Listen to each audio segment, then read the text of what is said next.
काय करायला हवं होतं प्रशांत तांबेने? म्हणजे एकीकडे तुम्ही सांगताय त्यांनी सभ्यता दाखवायला हवी होती, ती दाखवली, पण दुसरीकडे तुम्ही म्हणताय उकसवताय. काय त्यांनी काही शिव्या दिल्या? त्यांनी काय, तुम्ही काय, ते काय म्हणत होते? मी जेवढं ऐकलंय, तर म्हणजे जेवढ्या शिव्या माझ्या कानांना झेपल्या त्याच्यातनं मी जेवढं ऐकलंय त्यातनं मी एवढंच ऐकलंय की तुम्ही पुस्तक वाचा. डॉक्टर कविताजी, दोन्ही बाजूंनी आपण बोललात तर फार बरं होईल. दोन्ही बाजूंचा अभ्यास आपण केलात तर फार बरं होईल. मी सुद्धा ज्याप्रमाणे आपण ही क्लिप 4-5 वेळा ऐकली असेल, पाहिली असेल, मी सुद्धा स्वतः तिचा मुद्दामून नाही हो, अभ्यास एवढ्या केला वेळेला की ऐकायची काय काय हिंमतच नाही गोष्टी माझी, येतात. अरुणजी. नाही, हिंमत असली पाहिजे. नाही का नाही, आपण एवढ्या शिव्या, इतक्या एका टीव्ही कानांवर अत्याचार चॅनलच्या कोण करून घेणार? आपण एका सुप्रसिद्ध टीव्ही चॅनलच्या सुप्रसिद्ध अँकर आहात. हा, तुम्ही ते ऐकलंच पाहिजे. हे एवढ्या हे शिव्या? लक्षात ठेवा. अहो, ते जे काही शिव्या देत होते त्या शिव्या ऐकायची नाही हो माझी हिंमत, किती सुप्रसिद्ध अँकर जर असली मी तरी.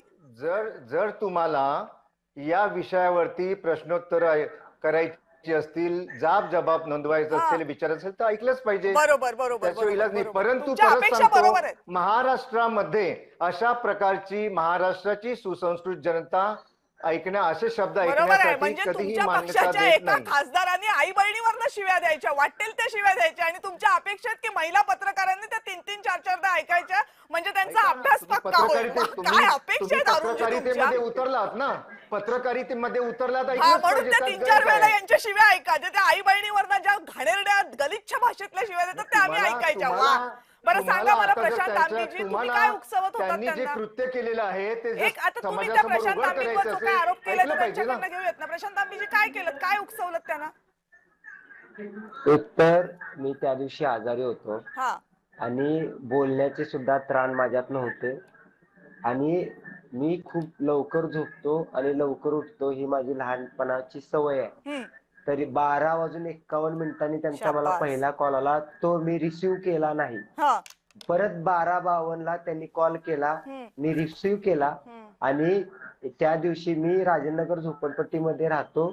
माझ्या घराच्या दुसरा जो मजला आहे त्याच्यावर पत्रा आहे आणि प्रचंड पाऊस पडत होता आणि त्या आवाजामुळं ते काय बोलतायत हे मला ऐकू येत नव्हतं. हम्म, आणि त्यामुळे त्यांनी सांगितलं पहिल्यांदा मला ऐकू आलं नाही.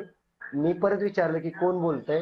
परत त्यांनी ज्या वेळेला रिपीट सांगितलं आणि त्यांनी सुरुवात केली चर्चेची, पण तो आवाज वरचा डिस्टर्ब होत असल्यामुळे आणि त्यांचं म्हणणं ऐकू येत नसल्यामुळे त्यांना मी विनंती केली की सर आपण उद्या बोलूया का. हम्म. पण त्यांना त्याच वेळेला बोलायचं होतं. कदाचित त्यांना अशी रात्री अपरात्रीच फक्त बोलता येत असेल किंवा म्हणजे कन्फर्म मला माहित नाही, पण दारू पिऊनच त्यांना बोलायची सवय असेल.